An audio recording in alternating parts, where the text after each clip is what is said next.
નમસ્કાર. આજનું અમૃત બિંદુ. આજથી નવરાત્રિના દિવસો શરૂ થાય છે. નવરાત્રિ એટલે શક્તિની ઉપાસનાના દિવસો.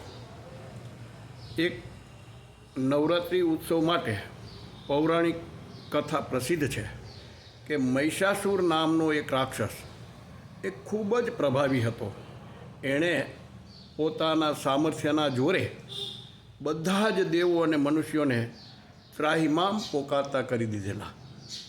દૈવી વિચારોની પ્રભા ઝાંખી થવા લાગી અને દૈવી લોકો ભયગ્રસ્ત બની ગયા, હિંમત હારી ગયા.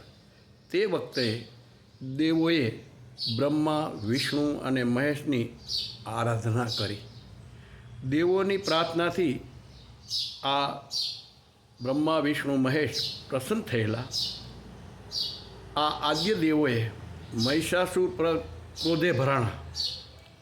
તેમના પુણ્ય પ્રકોપમાંથી એક દૈવી શક્તિનું નિર્માણ થયું.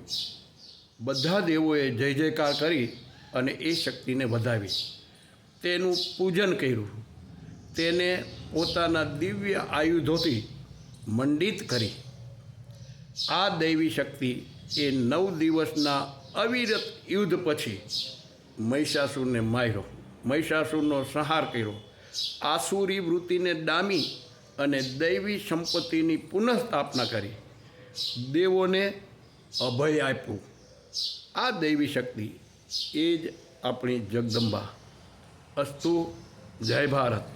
માં આપને સૌને શક્તિ, સમજણ અને ભાવ પ્રદાન કરે તેવી પ્રાર્થના.